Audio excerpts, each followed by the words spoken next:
All right, guys, welcome into episode 43 of Coffee and Chel. On this episode, we will be giving our Central Division preview for the NHL's 2022-2023 season. I'm Sleeves, joined by my co-host Kesso on top and Padre down below. Padre, we're going to start with you first. How are you doing tonight, my man? You ready? Pretty good, yeah. I'm fired up for the Central Division. My Blues are in it, so Exactly. It's a big division for me. For anyone that is just joining the podcast, Our man here, Padre, was the emergency backup goalie for about 4 years for the St. Louis Blues. So he plays with them quite a bit, and we're gonna get some nice insights on the Blues when we talk about the Blues, I think. And then we're joined by our newest dad, Kesso. How you doing? Dude, I'm doing great, man. Excited to, I felt like I was missing out last week. No, I'm just kidding. I was having a baby, but that's true, yeah. I caught up on the last episode. I enjoyed listening to it. It was weird to listen as a spectator, right? So excited to join you guys tonight. All right, man, it is going to be a blast. So, guys, we are going to break down the Central Division. And again, as always, if you disagree with our thoughts, which I'm sure you will based off of how last episode went, make sure you argue with us in the comment section down below. But if you're going to do that, hit the like button. That helps a little bit. We'll battle with you. We'll go to war in the comment section. Make sure you hit the like button. All right. And real accounts make me respect you even more. Not these burner accounts with A, B, C, D, F with the dog avatar. Yeah. You got to come in. You got to bring the heat with your real name. You know what I mean? I respect. All right. So speaking of, things we don't respect, we'll start at the bottom with the Arizona Coyotes. They finished last in the Central Division with an absolute abysmal 25-50 record. Everyone's favorite team to just send your worst contracts to and let their careers end. Let's start with Arizona with Mullet Arena, Padre. I am excited to go to this arena. Same. I'm going to make a trip this year, and I want to sit in this arena because 100%. ASU, I've had a few buddies that play there and go there. And my brother goes to school out there, actually. He goes to GCU, Grand Canyon University. They play against their club team. That sounds like a made-up school. And it sounds like a made-up school. It really does. But it's actually sick. It's in downtown Phoenix. It's awesome. The weather's out there is great. The campus, these games are going to be rowdy. 5,000 fans. Insane. It's going to feel like a college hockey atmosphere. I understand a lot of people that are poo-pooing it. Gary Bettman, I know he gets a lot of flack, but he's made the league better. He has. Look at the numbers. Which is absurd to think about. Right. Look at the numbers. I have a feeling in his back pocket with the city, in Arizona Tempe, I think there's a deal probably. I don't think he's this dumb to be like, oh, let me go have this team play here for X amount of years. I think he knows there's something in his back pocket. I don't think he would do it because you could easily move this team to Houston. You could easily move this team to Quebec. The Quebec issues, obviously. The what is it called? The sponsors and everything people are worried about, but the proximity is always an issue. Balsillie back in before the Jets came, that was always the issue. He wanted to put a team in Hamilton, and Buffalo and Toronto are within 100 kilometers. No.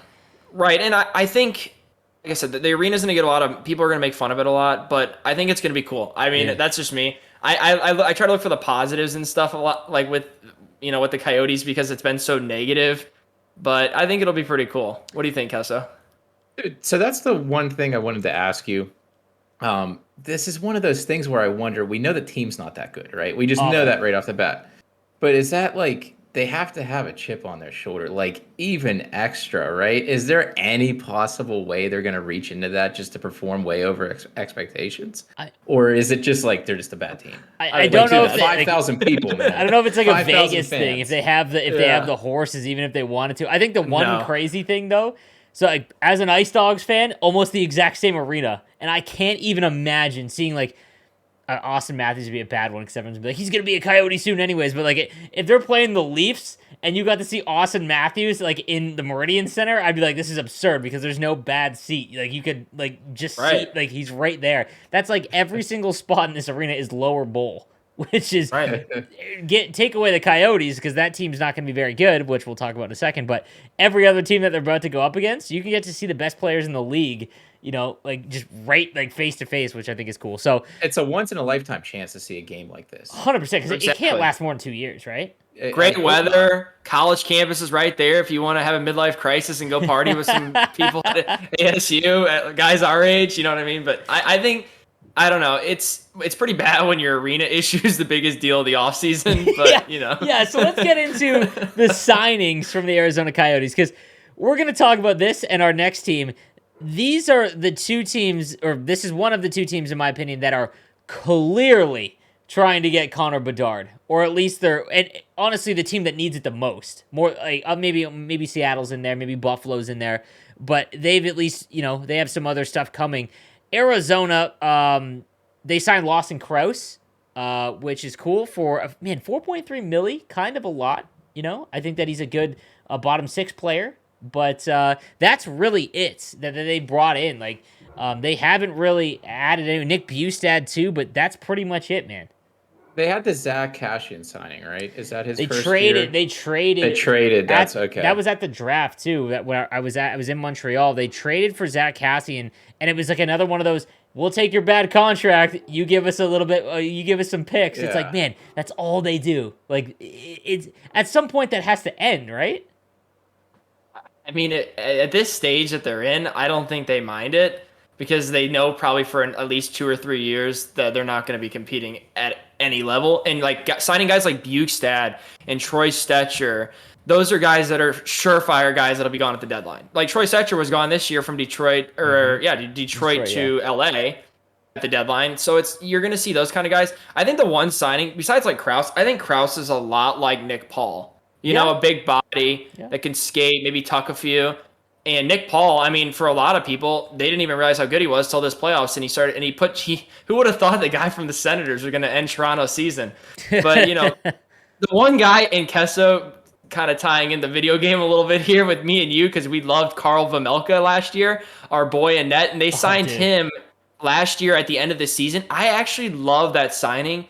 I think he's like a hidden gem, kind of. I know it's a bad team. It's hard to gauge a good goalie on a bad team. But I watched a few games where that dude stood on his head. Not bad stats.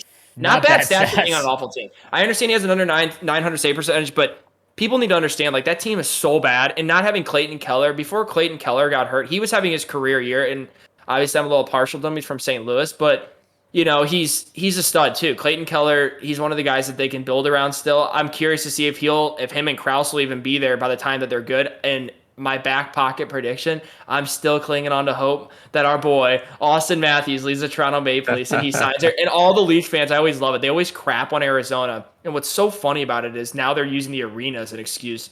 The thing is, that guy's not going to care if he's making 15 schmil and playing in Arizona. Do you think he gives him 15? Like, do you think that they would just go out and do like?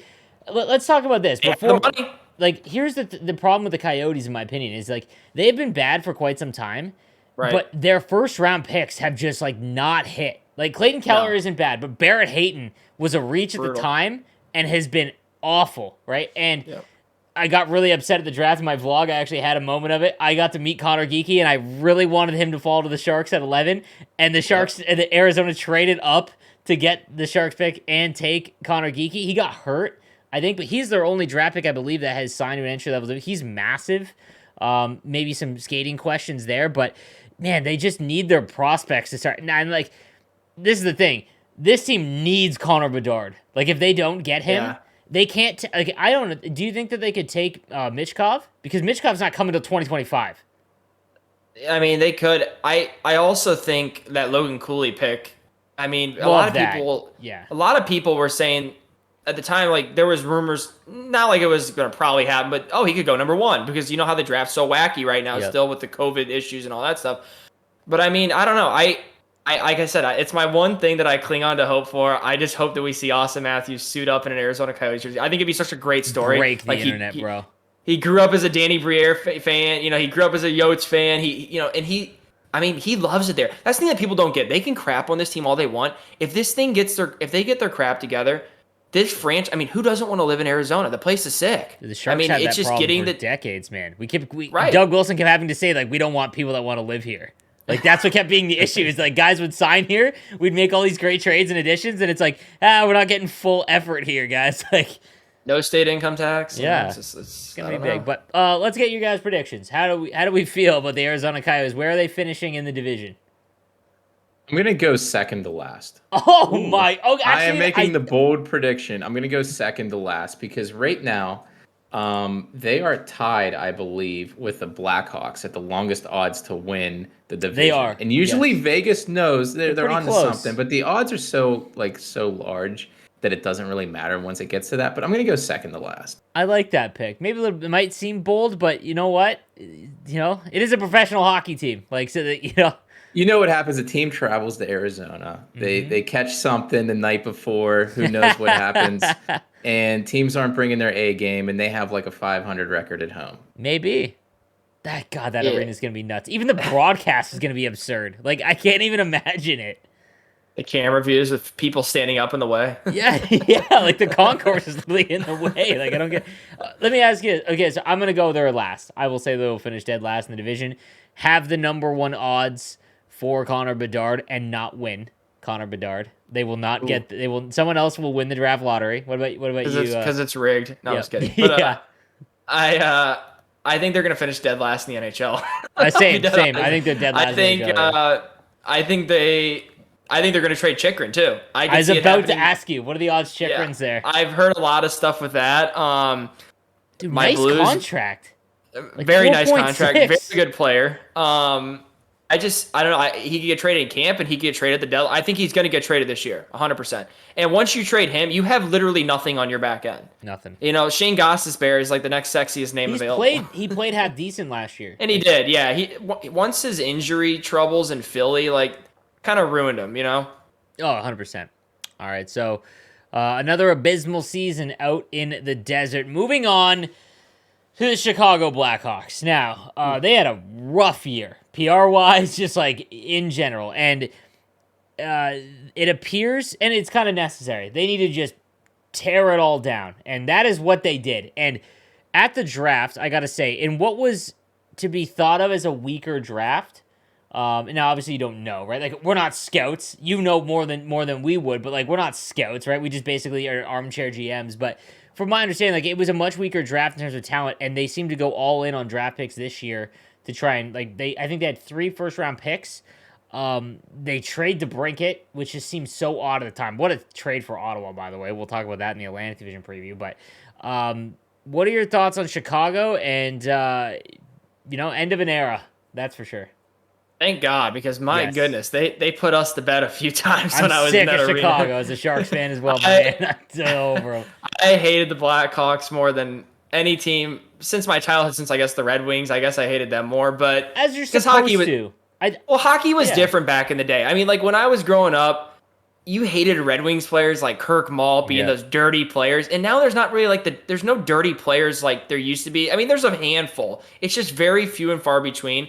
I think with the Hawks, you're going to see Kane possibly traded before camp even starts. But I've heard a lot of things, too. People saying he might just want to stay out there until, the deadline and then kind of pick his spots. See who's good at the deadline, then pick where he wants to go. I've heard, like you were talking about before the podcast, me and you have heard the Oilers as a team, which would be pretty sick to see him play with Connor McDavid on the wing. Dude, like, would be, like, Connor would hit 150. If he had a full season. He would have to, right? Yeah. He would have to. And the weird thing is if what you're saying would be true if like Kane did wait to the deadline, I feel like any team that would acquire him now, like if it's the Oilers, like there's no point in waiting, right? Like that team immediately excels like way more than where they currently are. I think the cost would be far, like to get a full year, you would have to assume that there'd be some cap retention because it can't take on 10 million. Not many teams could take on 10 million. The teams that are rumored right now, the Oilers, the Leafs, for whatever reason, think they need, like, again, living in Southern Ontario, like, that is legitimately stuff that's just reported, like, it's just out there. Everything the Leafs do and think, it's talked about. I just feel like that wouldn't be, although, I mean, I don't know. Kane on the Oilers would be There's a lot of rumors that it would take 3 teams right now if you want to finagle it with the contract situation because of how much money it is. And at the deadline, you're getting about $5 million-ish, around there. That's cutting the contract and like Tays too, does he want to leave or does he want to just say, hey, you know what? I won, cups here and I'm cool with staying because he is not as sexy as Kane is because Kane is still an elite player. Tays, ever since that illness that he had, I just don't know if he's the same, but you're also bringing in the leadership, good PK, good locker room guy, and he still has gas in the tank. It's just not the same caliber of player right now. Is his contract end this year as well, or is it one more year? Yeah, both of them, $10.5 million coming off the books. It is going to be so weird to see them somewhere else. Like that, so like, you know what I mean? Like, the majority of our life, we're starting to see guys that like when we started to be old enough to really pay attention to like when you hit like 12 and 13, you're a lot more cognizant of like signings and whatnot. And I remember like Crosby and Ovechkin coming into the league, and like same with Kane and Taves. It's so weird to me now that I'm old enough to actually just see them like not on it. It was very, very odd. But so they had a ton of picks. That Brandon Hagel trade was so weird at the time because Brandon Hagel was phenomenal, and they traded 2 first-round picks. The Lightning did, which I think not a bad deal for the Lightning because where they would pick, it's kind of a crapshoot anyways. You're basically picking in the second round almost because you're at 30 to 32. But that was they got rid of everybody, and it is very clear what they were like the timing. Like this reminds me of the McDavid year when Arizona and Buffalo were literally starting their AHL goaltender. Because like you can't go into a locker room and tell guys to lose. Like in hockey, in all sports, you can't do that. Professional athletes like won't. Like they're not bred to lose. Like even if they wanted to, they can't because it doesn't matter because their contracts and things like that. Even at the base level, if you want to think of it like that. But the manager can tank, like the GM can tank. One of my favorite videos ever was that video at the end of the year in Buffalo, and they're playing Arizona, and Arizona beats them in overtime, and the building erupts. And it's Buffalo fans going nuts for Arizona scoring because they thought they were getting McDavid. And they both did. They both did. They both did. Well, the NHL wasn't letting that happen. I'm convinced that the lottery, and I know they've tinkered with it a little bit. I kind of made a joke about it earlier. All those years, I don't know. I always think it's somewhat rigged. They weren't going to let McDavid go to Buffalo. They weren't going to let him go to Arizona. They got to get that Canadian market humming again, and they did. I don't know. It's in the Blackhawks with Kane, the year they got Kane, they were not even close to that. I always disagree with that logic, though, just because like Bettman's clearly wanted to grow the game in those areas, so it would make sense just throwing a wrench in the conspiracies there. It would make sense to rig it in the way of Arizona. I think but then it also makes you wonder, well, why do we even have one? It should just be, well, I mean, for the rigging, I understand, but it's kind of like, it's pretty cut and dry. You know what I mean? You really have to, like Sleeve said, like, rig it. I honestly think the reason why there has to be a lottery in hockey as opposed to, like, so football doesn't have one. It's just whatever you finish is what you finish. But I think the reason why it's okay in football is because there's, basically there's over 20 positions. Right. So, like, there's so many more impact players. Like, a first rounder in the NFL, you're in the show. That, like, if you're not, then you either tore your Achilles or, like, something real bad happened off the field. Even in, like, the first 3 rounds, like, you're expected to play in the NFL the next year. In the NHL, outside of the first 5 picks, like, you're not expected to be seen for quite some time. It's like the discrepancy between a top 10 pick and then basically all the way down to, like, the 3rd round is such a drop-off, which is why I think they need to have the lottery. But, dude, like, I'm so sick of New Jersey. dude, that's what kills it, man. Like, New Jersey is one more bad season away from being the Oilers from 2009 to 2012, man.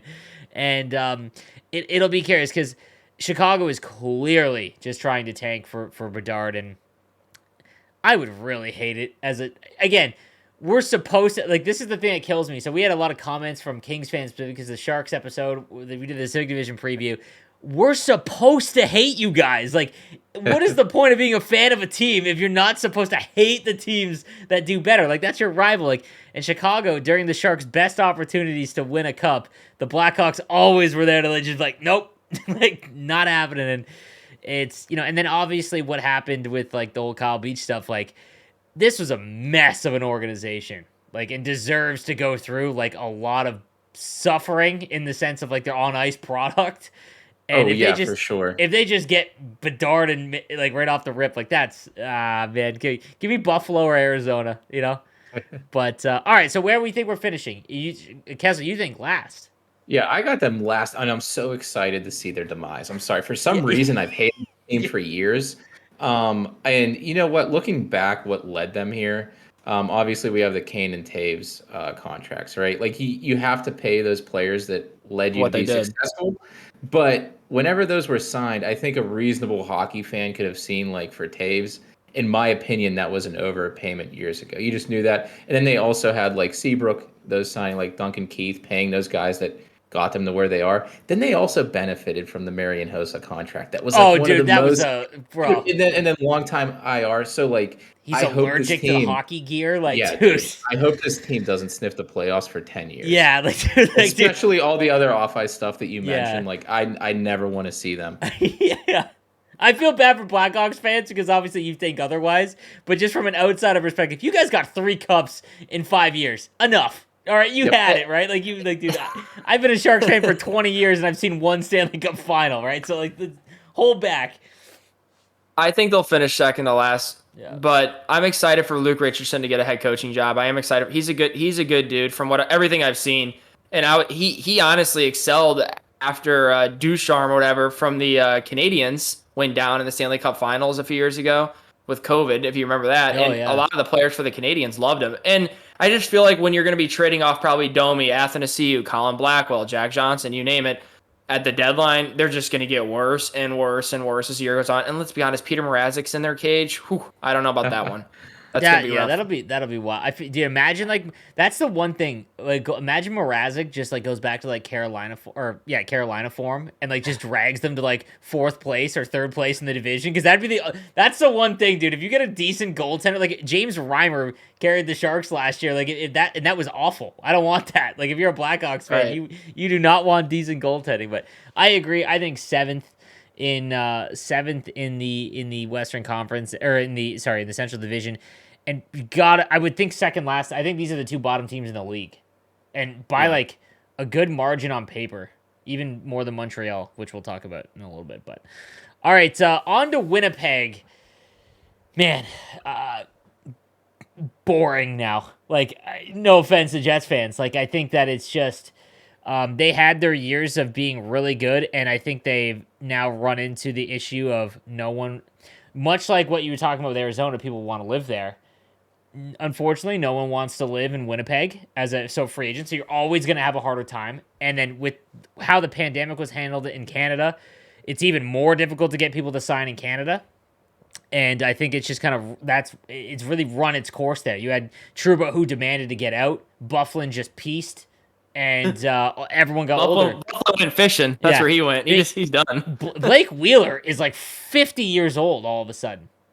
All of a sudden. You forget that, I forgot Blake Wheeler was an Atlanta Thrasher and a Boston Bruin. It's crazy because he became Blake Wheeler in Winnipeg, and because that happened, it came out of nowhere. That progression, it was man, he was a lot younger than he is. And so, give me your thoughts, Padre, on the Jets here.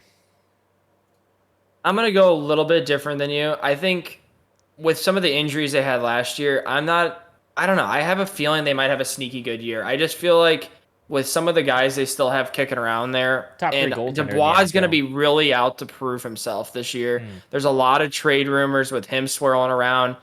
I think a lot of people, I think a lot of people thought when he got traded there for Laine with his dad being a coach on the AHL team, they thought, maybe he'll stay here because, like you said, no one wants to really sign there. It's a lot of the guys that are signing there. They're signing there because they've gotten drafted there, they gotten traded there. And everyone always says this. I mean, there's only so much pieces of the pie that can go around for every team in the NHL. So, yeah, if Kyle Connor's getting a $7.1 million deal, he's probably going to sign at Winnipeg. Now, does that mean he's going to be there in 4 more years? I don't know. I don't know. The team, like you said, Blake Wheeler hit a wall last year. I don't know what happened. It really came off. He's 36. So, they signed him when he had those 90-point years. Their defense, once again, is the thing that I have a question mark about because I think Connor Hellebuyck's going to be good. Still a top 3 goaltender in the NHL, in my opinion. He's Shesterkin, Vazzy, and Hellebuyck. Yeah, and the thing with the defense is ever since they lost, me and Kessler's favorite defenseman ever, Tyler Myers and Dustin Bufflin and the big boys and Trouba, they were monsters. Good defense, man. That's a scary decor. Yeah. It's a big, mean decor, but ever since they lost them, it's just never been the same. And I don't know. What do you think, Kessa? Yeah, so, it's so weird because, a few years ago, it's this team's going to be good for a long time because, the pieces they had in place, and now it's just, they're boring. They lost everybody. Mm-hmm. I did like the Sam Gagne signing, and the reason I like that, it's, low risk. He hasn't had a good year in, 6 years. His last good year in the league was with Columbus, and they used him on the 4th line and just as, a power play specialist. So, randomly, if somehow Winnipeg can, find a way to do something like that, maybe they get some value there. But the team's so boring. Like it is like it's tough. Like yeah, because like they've got like like Kyle Connor and Mark Scheifele and Ehlers are still like in my opinion like electric players, and Dubois, like all signs point to Montreal still, but like it just seems like there's a clock, like no one's staying there past that, right? Like that's just the feel I get, and I feel for Jets fans because like again like you're not gonna get a situation like what Columbus had with Gaudreau. Like how you're not gonna have a player that's like I want to go home, you know? Like it's and it could be like a Kachuk type of thing, right? Where Kachuk kind of held his cards and he lets them know, like Dubois lets him know, hey, I'm out of here. These are the places I'll go. Montreal, maybe one of them, who knows? And he might be able to help them, out like kind of like Kachuk did with Calgary. He helped them out a lot. I don't think any of us expected them to get that type of return. We talked about that last episode. So maybe, Dubois has a good year and he says, hey, I'll go here, here, and here. And maybe that's what they do. Another thing, and I'll kind of talk about it later with the Predators. The thing I worry about, Connor Hellebuyck better play like 70 games. David Riddick was a disaster last year for the Predators, and they signed him as their backup goalie. And I just don't know how much you're going to get out of him because, I mean, nowadays in the NHL, you guys know this. I mean, Kessler, you guys have DeSmith and Pitt. The thing is, you need some good, competent goaltending to win games as your backup goalie nowadays. It's not the same league. That's been their biggest issue for sure the last couple of years. You need that. But so here's my thing, though. If I was like the general manager of this team, this team's not going to win anytime soon. Right. What value does Hellebuyck have out there? Like he is an amazing goalie. He's what $6.1 million a year. Like you're not gonna win the cup. Like get something for him. That's what's so tough though, because goaltenders for whatever reason have such a small return. Like historically, it's so weird. Sure. Like they have such a small return. I think it's because something of at the trade deadline then? Like think about it at the trade deadline years ago, and I'll tie this with the Blues. We got Ryan Miller and Steve Ott. And we traded, and it's funny to look back at the time, we traded Chris Stewart, Yaroslav Halak, who ended up getting traded weeks later to the Capitals, and we traded William Carrier, who's now in the Vegas Golden Knights, and a first-round pick. And you would do that trade 100 times over again because you never know. Like, a goalie gets hot and he wins you a cup. That was the Blues thinking back then with Ryan Miller, but that's kind of to what your point is about trading at the deadline. It's it's kind of a toss-up with goalies. It's a weird, like, value, for goalies. They really need Cole Perfetti to be something. Yes. Like, that has to... If Cole Perfetti does not become a 60-point player, like, they're... Even just taking a look at, like, their prospect pool compared to other ones in the league, like, it's still, like, middling, right? Much like what they are in the standings. Like, they're just kind of... They are stuck... They're in a better situation than the Sharks, but they are stuck in that, like, too good to get a good pick, too bad to be a contender, like a playoff, like, you know what I mean? Which is like Brian Burke said it best: you either get bad fast, or you get good fast, and I don't know. It's gonna be tough for. I could see them being like LA last year. Yeah, where, I think 5 teams still come out of the Central.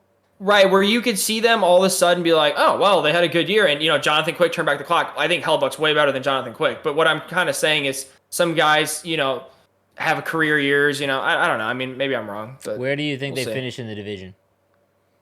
Jeez. I think they just missed the playoffs, so... You're optimistic on them. I like that. Yeah, I don't know. I think they just missed the playoffs, so like, what, 4th, maybe? I don't know. You think they jump some other teams? Yes, I do. Okay. We'll see, I will say I think they finish 5th, because the team that we talk about next, I think, falls. But, yeah, it's going to take a Vezina season from Hellebuyck, I think. What about you, Keza? Right. Yeah, I think that's the only chance they have is if they jump the Preds, I'm guessing. So I would say 5th as well. All right, on to the aforementioned Nashville Predators. So again, watching them from an outsider perspective, or actually not at all. I watched more Nashville Predator games this year as a Chel fan and a hockey ultimate team connoisseur than I've ever watched the Nashville Predators, because Matt Duchene somehow exploded for his first 40-goal season out of nowhere. And just, I believe, 2 off-seasons ago, or even the prior off-season, they were trying to get rid of everybody. And it looks like they were moving on. I mean, they moved Ryan Ellis. Like, it looked like they were trying to rebuild going into last year. And somehow, Saros became, he had, in a Vezina conversation before, I believe he got hurt near the end of the year. And Duchene went full Colorado Avalanche. Or I mean, I don't even know if he had. I think that he set career high in points and goals last year. Yeah, I mean, his highest prior to that, I think, was like 30 goals. Yeah, like it was an exceptional amount that he was scoring on. I see no way that Duchesne repeats that, and I don't know. What are your thoughts on that, Padre? Yeah, the Duchesne thing was crazy last year. I think obviously him being able to slide over to the wing a few times and play not in the center spot, that helped a little bit too. I don't know. This is a weird team. See, like it's them, Dallas, Mini, and in Winnipeg that I all kind of put in the same like group. The reason why I say that is because I could see Minnesota taking a big step back. Not so much because anything like crazy happened. They just didn't do anything to the roster. They have the same roster. And I think everybody careered it last year. But with the Predators, I don't think like those guys careered it because Matt Duchene has always been a pretty good goal scorer. Yeah, I know the last few years he's kind of been, middle of the pack. He hasn't been the same that he was like, in Colorado. But Philip Forsberg had a great year. Ryan Johansson kind of turned back the clock a little bit, but Mikael Granlund was awesome last year. Nito Niederreiter, that signing, I'm really curious to see how that plays out. He just seems like a Predators type of player. And then bringing in Ryan McDonough, I mean, their defense is the Jets' offense. Like I think when you compare these two teams, that the Jets have a better offensive or better offensive, but defense is the McDonough signing was great. And I'm curious to see who he plays with, like the D partners, because if he's playing with, say, Yossi, you can let Yossi just go even more, because that's their whole offense runs through Yossi. Watching a Preds game, watching Yossi last year, there'd be times where I would throw, like, I'd have a bet down late at night, or it would just be like, I'd be just channel flipping, like, flipping through NHL games. It is wild. Like, Yossi looks exactly like Carlson did in, like, 2015. Like, it's absurd, man. Like, the entire play, the breakout, the cycle, everything goes to Roman Yossi. And it's just, I don't even think Makar is like that at the sense because McKinnon really drives the play. Makar is just so good when he has the puck. But it's like everything runs through Roman Yossi, and it's really, really fun to watch. Yeah, I think I think with Duchesne, there's no chance he follows that up. Just because like his shooting percentage was like 50% higher than his career average. Yeah. Double what it was the last couple of years. If he fell in line with like what his career was, it's like a high 20 goal season, which I think is great for him. They were only a plus 14 goal differential. Yeah, so like there's that. You mentioned the Johansson thing. Like you're hoping for a couple outlier seasons to happen again for them. I can see them falling back compared to what they were last year. With like we said earlier, maybe the Jets like leaping them. I don't know. But it will be exciting to see, like you said, with the Yossi stuff. I hope they do well. You mentioned the Niederreiter thing fitting in as like a Predator player. Dude, it reminds me of like Craig Smith was like the ultimate Nashville Predators player of all time because he was like jack of all trades, master of none. And that's to me what like a Predators player is. And I think you guys would agree. It's like that. That's who the Nashville Predators you always trade in franchise mode because it doesn't have a cool name.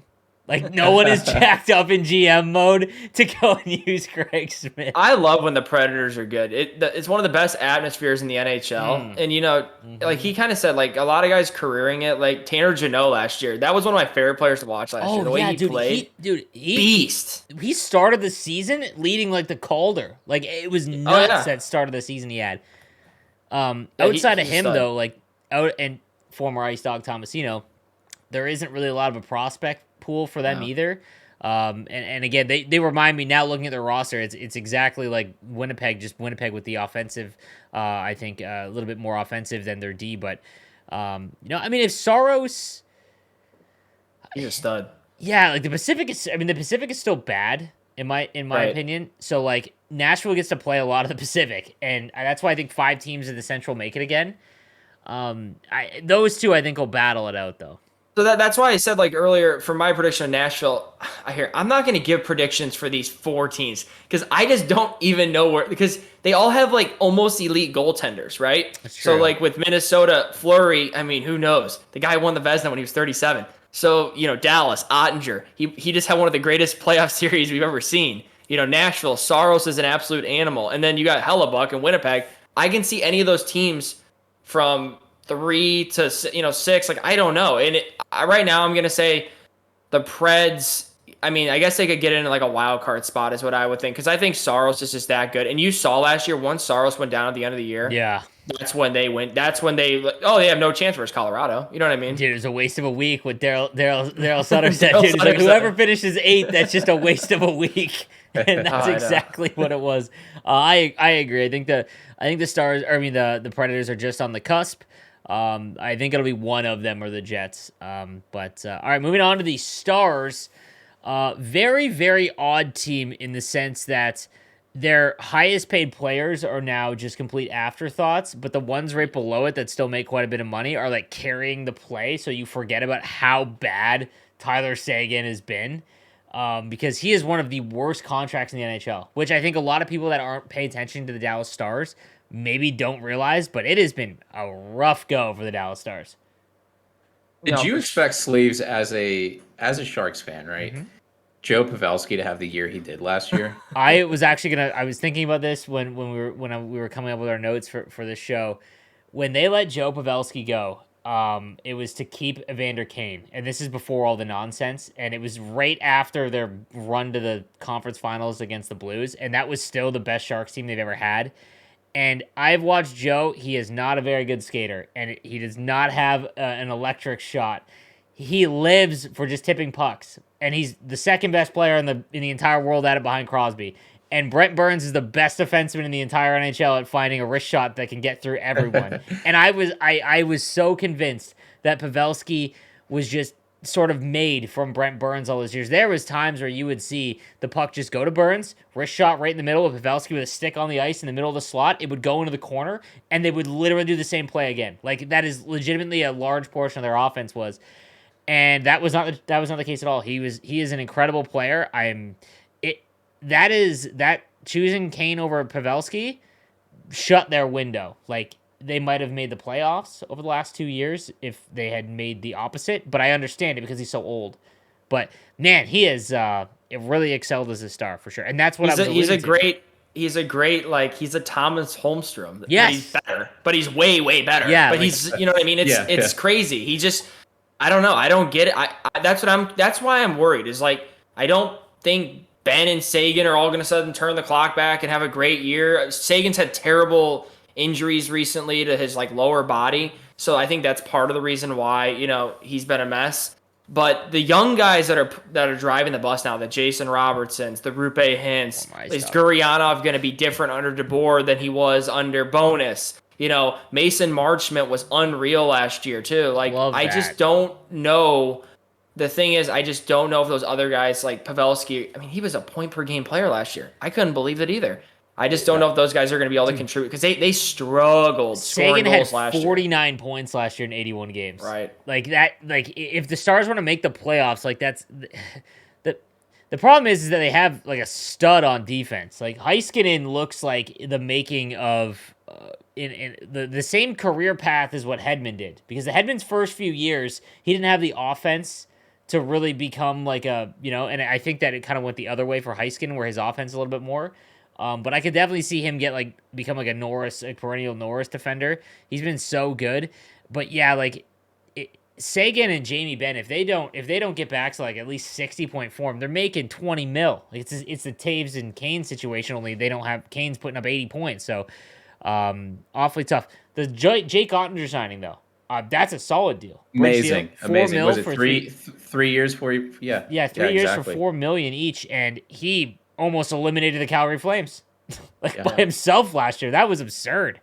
So it's weird looking at this team now and thinking what could have been a few years back, though, because I think the asking price whenever Karlsson was being traded, right, whenever he was being shopped around, he almost went there. I think Heiskanen was the deal breaker, right? And we made the Pavelski connection earlier, just thinking about what could have been, right? Now I'm going to be sick a little bit. I know. I'm sorry about that. Could have had Stützle and Pavelski. Okay. Well, anyways, the what if scenario. Rupe Hintz, here's the issue though with the Stars is after this season, Jason Robertson's going to make a lot of money, or at least he's on a bridge deal for it. And the issue is Rupe Hintz comes up next year, and he is the classic player where he is a great second line, not a superstar, but these are always the guys that get priced out. Like what happens in Toronto every year, where because the big four make their money, like Mikheyev gets gone, Hyman gets gone. Now Hintz is a little bit better than both those guys, and he's gonna make like $6 million per probably. And there's no way in the current situation that like I don't see how Dallas could afford that with with Seguin and Ben on the roster too. So what do you think happens there? I think they have to keep Hintz. He's only 25. I mean, he had an unreal year. The way the league is moving with the skating, he flies. That guy just absolutely wheels, and I just don't see a way that you can allow him. They'll do whatever they can probably to keep him around. That's what I'm thinking. They'll even have to tinker with Jamie Benn and Seguin for all I know. I mean, they might have to eat some money on them and get rid of them somehow. I just don't see a way that they let Hintz walk, or well, not walk, but allow him to leave after this year. You know what I mean? By trading. And we'll see. I mean, they always seem to find a prospect that is not at the beginning of the year like a stud or not expected to be. Like Harley looks like he's going to be extremely good. But Wyatt Johnson for the Spitfires was insane. He flew up, and he is he could be like another impact player for them. And those are the guys that you kind of need to make up for the fact that you make $20 million on Seguin and Ben. But man, I can't wait to see Jamie Benn play for the Arizona Coyotes in 2 years. Where do you think they finish? Playoffs or no? I say right outside. I think outside too. They're losing Klingberg too. That's another big loss. I think we didn't talk about that. Yeah, I think they're hoping that Colin Miller might turn back the clock like he did in Vegas, and maybe he could do something like he did there. But losing Klingberg. I know he had a down year last year with a lot of the issues that were going on with asking for a trade. But I think that's a bigger loss than people realize. I think they're just gonna miss the playoffs though. 100%. I could see this team having like a high ceiling, low floor. If Seguin and Ben like even close to what it was, like Jamie Benn was an Art Ross winner, right? The 1 year. I think he beat out Crosby the last day of the season. So I could see this team being really good, and then if just things don't fall where they are, they're going to miss the playoffs. I'd like to see them do well. I really like, and I think they're one of my favorite jerseys in the league. No, which is a hot take right there. I don't know, hot bro. Take. I love it. That is Dallas. This is going to sound funny because I don't think a lot of people are in the same boat as me. Dallas is almost on Buffalo Sabres level of needing to go back to their Marty Turco 90s jerseys. Those ones were nice. Dude, that those were the Hatchers, those were the mean Dallas Stars where they just ran through the Western Conference every year. They need those jerseys back. That green that they have now just I don't know. I'm not a fan personally. I don't know. They call it Victory Green down there. Victory Green, man. Yeah, I'm just not a big fan of those ones. But it's funny because man, Dallas. When you think about when we were young, man, Dallas was the team with Mcdonough, Brendan Morrow, and oh my god, dude, their series against Edmonton. Joe Nieuwendyk too, right? Yep. Wasn't he on that team? Darian Hatcher, bro. Yep. Man. Yeah.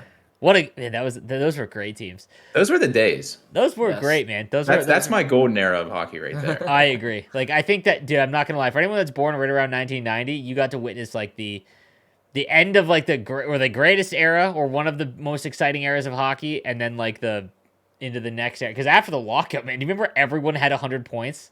When they removed the 2-line pass, there's kids that play HUT that have no idea what a 2-line pass is. Yeah, it was that in the penalties that year because everything was being called. Because we were just talking about him, Darian Hatcher. He went over to the Flyers because they were trying to recreate whatever Broad Street bully hockey there was 30 years ago, and he couldn't hang anymore just because the game changed. Dude, right? No one got hit harder than the Leafs, man. The Leafs would try to buy whatever old legend was on the Ron Francis and Nieuwendyk, whatever guy Brian was on the Leach. Last Leach, just on the last rung. Eric Lindros did not work at all. I think that they finished just outside the playoffs. I've talked myself into, for whatever reason, thinking that as long as Hellebuck stays healthy, that Winnipeg might make the playoffs here. Dallas falls out, but all right, moving on to your St. Louis Blues, Stewie. So talk to me about your Blues and what you think's gonna happen here. I think you're gonna see a lot of the same, and I think you're gonna see another step with Robert Thomas, another step with Jordan Kyrou. I think it was kind of a coming out year last year for both of them, especially Kyrou with, he won the fastest skater in the All-Star game. Everyone's freaking out about that, and people didn't realize how good of a player he was. And our boy Robert Thomas, I think future guest possibly here on the Coffee and Chel podcast. Very real possibility that'll be happening. There's just a good hockey team, and this isn't me just being a biased Blues fan. They scored a ton of goals last year, and I think what you're gonna see is Did 920 goal scores, I'm pretty sure. Yeah, and it was nuts. It's And nuts. I think what you're gonna see is you're gonna see a step back from the goals, and I think you're gonna see a little bit better defense. I think you kind of saw that with losing David Perron and Easiest prop bet ever, by the way. Dude, I made so much money on David Perron in the playoffs. Hammered his shot prop every game. He shot everything. All he does is whenever guy sits on that 1-3-1 power play, Perron just sits there and just hammers the puck. And I'm curious to see because they picked Nick Leddy essentially over Perron. Yeah. And the Blues moved from a defense when they won the Cup in 19 with Bouwmeester, Petro, Parayko, Edmondson. They just had big boy defensemen. And Armstrong talks about it a lot. It's feeling like an octopus with their tentacles all over you. That's how their D was. Now the D has transitioned into a shiftier, more mobile. Go back and get the puck, break it out. Look at the guys, Falk, Krug, Leddy. They all can break it out. They can all skate. And I'm curious to see how that's transitioning into the new wave of NHL. That's what you see a lot of the GMs doing. I think they're going to be 2 or 3 in the division again. Tarasenko's going to have another good year. The question is, what do they do with him and O'Reilly and Barbashev? That's going to be the big question this year. Free agents after this? They're all free agents. All 3 of them are UFAs. I still think, from what I've heard, mumbles around here, O'Reilly gets the deal done here. I think they don't want to lose a third captain in the last 6 years with Backes and Petro leaving, and now you don't want to lose O'Reilly. So, yeah, and the big question mark, obviously, and my boy Binner in the cage. Binner was a stud last year in the playoffs. Dude, outside of perspective, no one in the league likes Jordan Binnington except for St. Louis Blue fan. Nobody. So and he's a great dude. That's the best part about it. Take your bias aside. So they lose Ville Husso, which was really carried the entire team. Well, didn't carry the team, but they carried the goaltending for the majority of the season. It wasn't until the playoffs when Binnington came back in and went full 2019 essentially. You actually are more because they chose Binnington over him. You actually liked that? Yes, I think out of all the goalies in the NHL, not many guys I'd want in a Game 7 more than Binner. Just big game goalie. For whatever reason, nothing fazed him. And in 19, you saw it before the Game 1 against Winnipeg in the playoffs. All the racial, homophobe, I don't know, I can't remember which one it was. Tweets came out before his first ever playoff game. Some random writer in San Jose pulls it out, and he's got to deal with the Canadian media. And he goes into Winnipeg and slams the door in Game 1. You have people, always down his back about things, and the guy's he's just nails. That's the thing the thing about him is he makes the big saves. He doesn't let things really faze him. I know people always make fun of him because he's swinging the stick at Kadri or he's getting into it with somebody, but Benner's he's nails. I'm just curious to see if he can just be a .915 save percentage and Greiss come in and just give those other starts like we talked about earlier, where Riddick couldn't give for Nashville. You're going to have to win those games. And from what I've seen, I met Greiss the other day. I skated with him. He's a super good guy. People in the islands loved him and when he was with the Islanders, and I think it'll be a good move. I think you're going to see a big step from Colton Parayko too this year. I think a lot of people were down his back last year. I think you're going to see another big step from him. Dude, they are the Tampa Bay Rays of the NHL.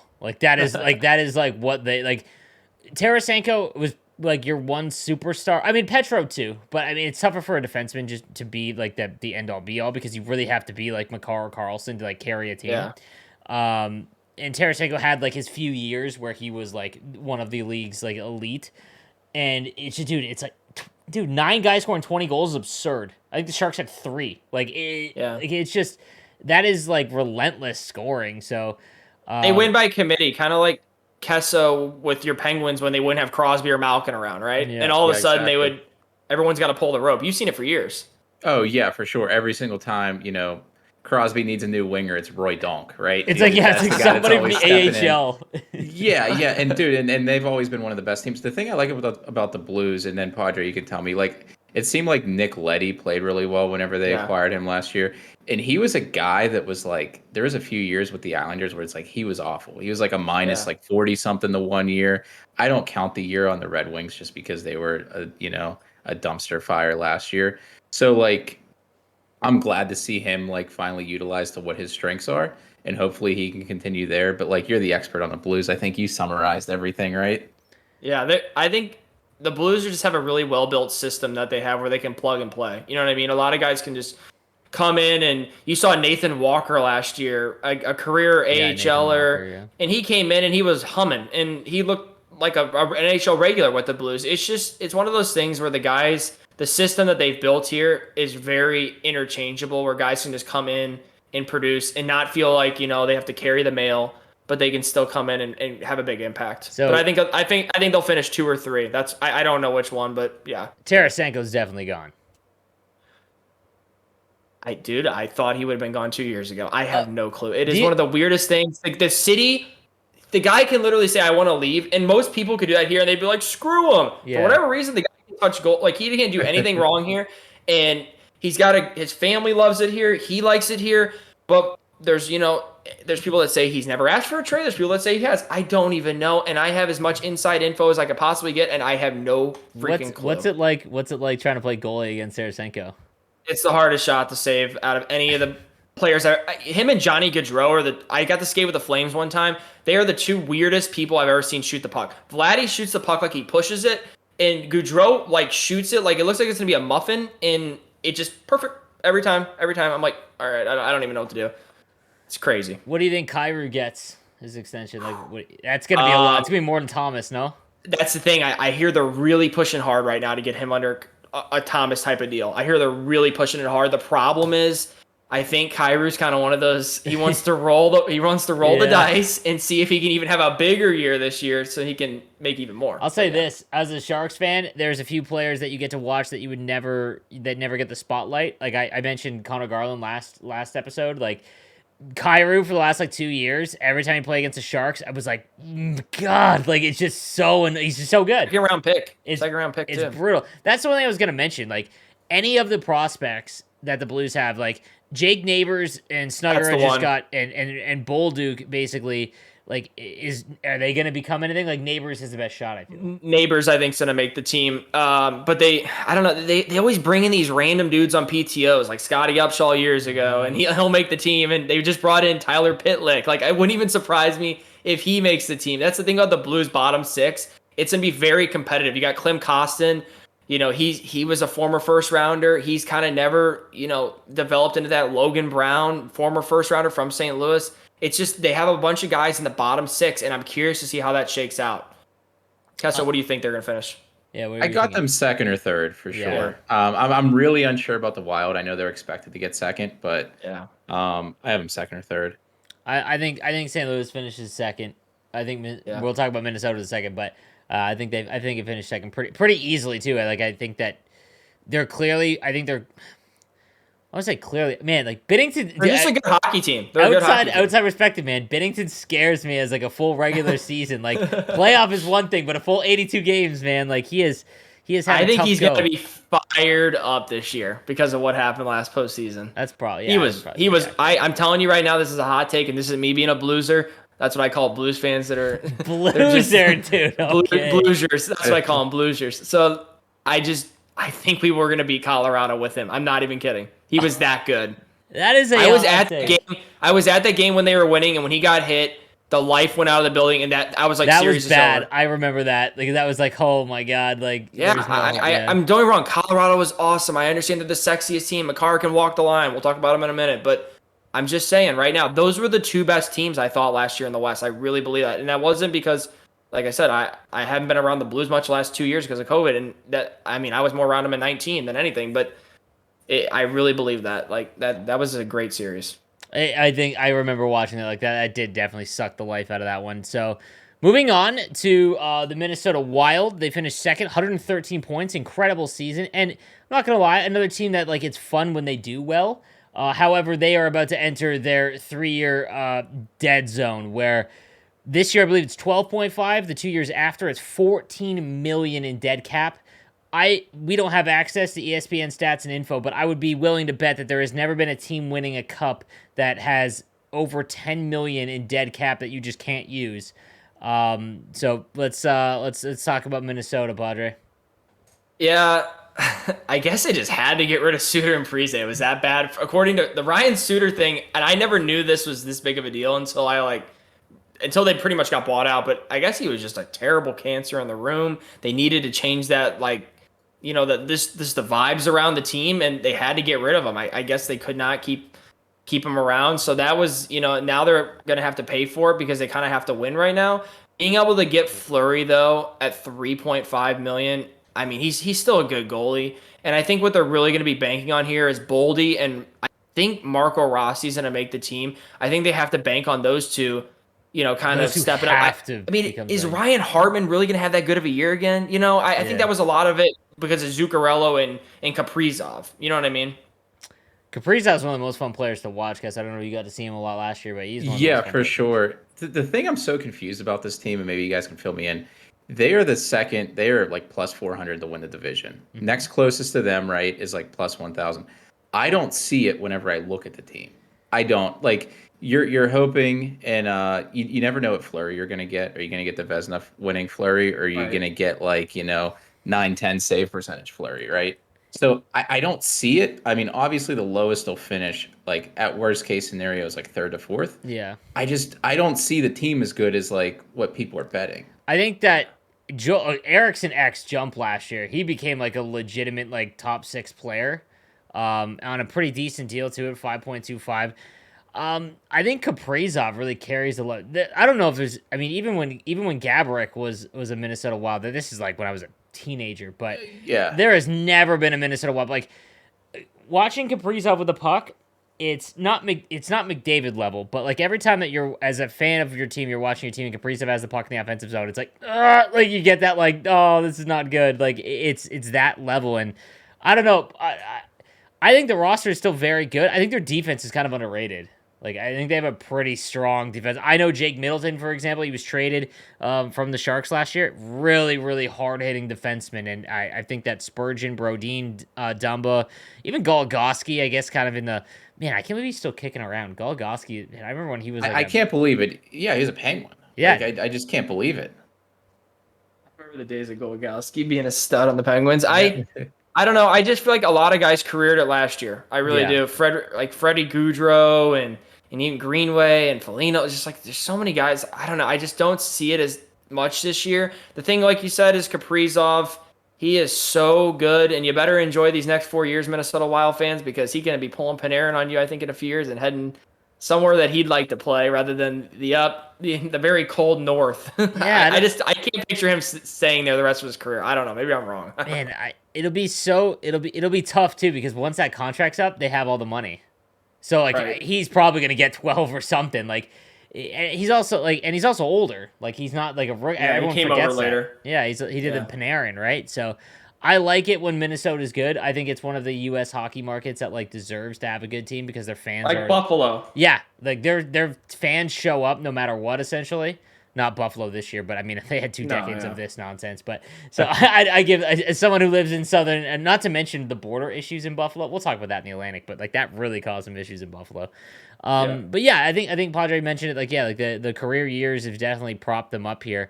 I feel like they are a lot like the Blues with a little bit more talent, but maybe not as much depth. Like Kaprizov is Tarasenko at his height. And probably a little bit better, right? Like a little bit more playmaker, but like that's what it kind of reminds me of. But yeah, and Marc-Andre Fleury, I feel like a lot more safer than... He needs to be good. He definitely needs to be good, though. He needs to be real good because their backup situation is not anything like they had going into the postseason last year. They didn't have 2 goalies like that again. So here's the issue, man. Does it matter? Because like Colorado basically runs it back minus Kadri, and of all the teams that we just talked about, there was like, yeah, they're not bad. And it's like I don't know any team that has... Because here's the thing. Once you win a cup, it appears in hockey, it's easier to win than most other leagues. And I think it's because when you get down in a series, what happens with Toronto? Toronto doesn't know what it's like to win a series, right? So like in Game 7... or you're down in a series, you like don't know what you need to do to win mentally. Whereas like once you win a cup, it's like, we're down 3-1 or 3-2 in the series, it's fine. Like, let's just go win this game kind of situation, right? Like, And their team that they brought back is still extremely good. I thought the Nichushkin contract, talk about a guy who resurrected his career. I remember when he was a first-round pick with Dallas, and I thought he was going to be insane because he looked like a great hut card. That's the reason I remember putting him in the game, and like he was always scratched. I'm like, oh, this guy's great. He's quick. Yeah. Well, Padre, talk to me about the Avalanche. Yeah, the Nichushkin thing is one of the craziest things I've ever seen. The guy was literally a few years ago in Dallas, had 0 goals in 57 games, shipped out. and had 0 penalty minutes. That means you were virtually impacting the game in 0 way. Yep. It's pretty remarkable to get 0 penalty minutes and have 0 goals and play that many games in the league. Mm-hmm. But my goodness, he was an absolute animal last year. I don't know. I mean, I don't see how they don't win the division other than I guess the big thing would come down to goaltending. I mean, Georgiev, how you want to say it, but he's never carried the mail himself. Francouz has never carried the mail himself either. So I'm really curious. But you know what? It might not even matter because they might score so much. Yeah, like you might just kick him at. That's the thing. I just don't know how much it'll matter. Being able to bring back Lehkonen though and re-sign him. Obviously, he was an RFA, but being able to get him under that deal, that was a great signing. That was a great trade. And same with Manson. I didn't think they were going to be able to bring Manson back, and they did. They're going to be in a lot of trouble soon, though. Yeah, apparently McKinnon, everyone was thinking, oh, he's going to take a discount. He wants like 12. Just like Crosby took discounts all those years, like that kind of thing. I don't think he's taking a discount. From what I heard, it's like $13 million. Yeah, I think Elliott talked about that. Like Friedman reported that like they're having an issue because McKinnon I think wants like 13. I mean, he signed. Why wouldn't you? Right? You signed that deal when it didn't look like you were going to be the like. Oh, I'm not going to be that good of a first overall pick. Yeah, it looked like you were going to be Duchesne, and yeah, I mean, like I think that's where like this year they haven't run into what happened in Tampa and Chicago yet. Like they lose Kadri, which absolutely sucks. But there's no way that you can say that Kadri's numbers were not propped up by the Colorado Avalanche. Oh, for sure. And a lot of it's luck. I mean, I remember saying this too with like they picked top 10. I think it was like some obscene amount of times. Yeah, and they hit on everything. Rantanen, Landeskog, McKinnon, Makar. Byram. I mean, you just go down the list. Yeah, Byram. Dude, their defense is what's wild because like they have Makar and Girard, and then Taves, who they stole from Lou. Like Lou has lost it. Lou's absolutely lost it. Think about this: they could have had in Chicago, Kessa. They could have had our boy Kirby Doc Hut Hero. And they had him, and they could have had Byram. I mean, imagine how much better the Blackhawks would have been last year and the year before if they had Byram on their D-core. You know what I mean? For sure. I think with Colorado, too, you already saw it last year, right? They won the Cup, but they're going to have the benefit that Tampa Bay has just moving forward with those veteran signings that are always going to want to sign there. Like, you have Helm Cogliano. Helm had that big overtime goal last year. Most random amount of people that were like, Darren Helm, like, what is he doing here? And he has somebody that like years of experience with Detroit on those teams, right? So you're always going to have that. Maybe they run into some issues in the future with like the McKinnon contract. But they already won, man. Like I don't see this team failing. And then not only that, you've had time where McKinnon's been out or Rantanen's been out too, and the team didn't falter. So I just think that there's no chance that they don't win the division. And I think there's a high chance they repeat again. Think about this. The guys they brought in with like Cogliano and Helm, it's like the hut teams we used to build in NHL like 11 and 10 or whatever that were like the fastest guys. And those guys, like they're already the fastest team in the league. And then you plug those guys on your fourth line. It's like everybody on that team can skate. Like, who on that team is slow? Like, on their forwards, I'm saying. Like, nobody. Yeah. It's unbelievable. No, it is pretty wild, too. And, like, I really want to see a series. I wish the division format wasn't the same because I honestly don't think that, like, anyone in... I think the Central is a better division than the Pacific, but I think that there's two teams that could give the Avalanche, like, a run for their money, and they're both in the Pacific, right? Like, I don't think that any of the teams in... obviously, no offense to your Blues. I just, like... It would take an extraordinary effort from like a goaltender, which it could happen. It happens a lot. Anyone in the Central to really, give the Avalanche a run. But man, I want to see Connor against McKinnon every single year for like the next 4 years, bro. Like that altitude is real too. That is real. That thing when that team gets humming, that second period is scary. I've talked to Petro about it. and he's like, there's no place I'd rather not be than in the second period on a long change in Colorado. It's the worst. I guess you don't even think about that because you're just like, oh, you're going to you're playing an away game, and these guys are all like they live in it, right? So like they're conditioned for it. Do you think that makes them better in normal altitude?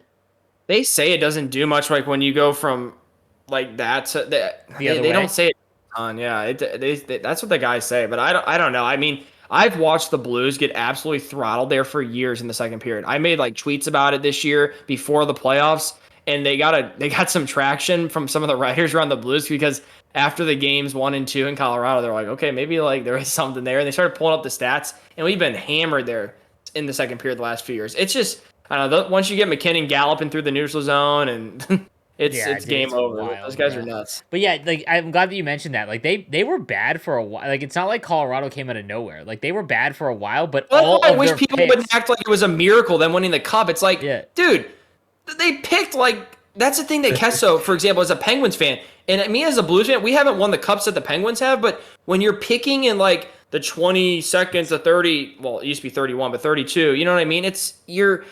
It's tough to hit on those guys. There's not a lot of Claude Giroux's out there. Unless you're like Detroit, you know, from years past, like it just doesn't work out. Datsuk in the, what was it, 6 or 7? Yeah, exactly. The Sharks have like 15 years, man. Like that's the problem. Eventually, like it runs out because you need to sign the second and third liners for way more money than they're worth. Like that Lehkonen, that Nichushkin deal is going to be really tough when McKinnon, like, you're going to see Colorado fans be like, man, Nichushkin, you're pretty sweet, but McKinnon at 13 makes you kind of have to go. Like, you know what I mean? Like, that's that'll be interesting. And their prospect will start. Even Landeskog at 7. That's nuts. That's a body right there that's played a lot of hockey, and he plays very physical. I can't believe he's not a Kraken. And we'll see how it ages. You know what I mean? Because I could see at 32. I mean, you're seeing a Jamie Benn. You know what I mean? That is a Jamie Benn if I ever saw one right there. They are the very similar players because they bring the same kind of stuff. You know what I mean? Defensive defensemen and power forwards. It just falls off. Like, you know what I mean? Like Milan Lucic, Vlasic. Like it's a cliff, bro. The year that Brouwer, Backus, Lucic, there was one more Oposo, they all signed, and all those deals. That was terrible. The worst free agency ever in the history of free agency. Looking at it now, though, I think it'd be easier to like fit in the McKinnon thing, right? Like you have Comfort coming off. That's an extra 3.5. The Eric Johnson, right? So that's already 9.5. The Eric Johnson one's big because that's 6. Yeah, because they have 4 in cap already. All they'd have to clear is like an additional like 3. For the increase. Bowen Byram's next deal is going to be. It depends because he's got a really scary injury. Yeah. Like, so it'll be interesting as well because there was talks that he might not even play hockey anymore. Yeah, Comfort, they're really hoping can be that second line center, and that's the problem. Is that I think that is like the one weakness besides the goaltending. Kadri was a big. You know, that's a big loss. I think people are gonna. I know it's a great team. Don't get me wrong. And I know he was inflated, but I'm curious to see how not having him as a second line center. You know, because it looks a little bit better when you got McKinnon, Kadri, Comfort. Now Comfort's at second line center. That's true. Yeah. And they gotta hope that Newhook's got to hit. Yeah. Yeah. So which we'll see. All right. So first in the division, first in the Western Conference for me. Yeah, I think first. Yep. Yeah. So I agree. All right, guys, that was fun. All right, look at us. Look at us talking real hockey. No hut. Get that out of here. All right, guys, thank you for listening to our second division preview. We'll be back next week with. We'll save the Toronto and we'll do the Metro next. Dude, I know the Leafs fans are going to be in the comments because my Matthews thing. Calm down. Don't worry, guys. It's going to be a disaster. That's it. If you're a fan of the team that we just talked about, let us know. All right? We'd love to do battle in the comments section. But thank you guys again for listening, and we'll see you next week. Have a good one, guys.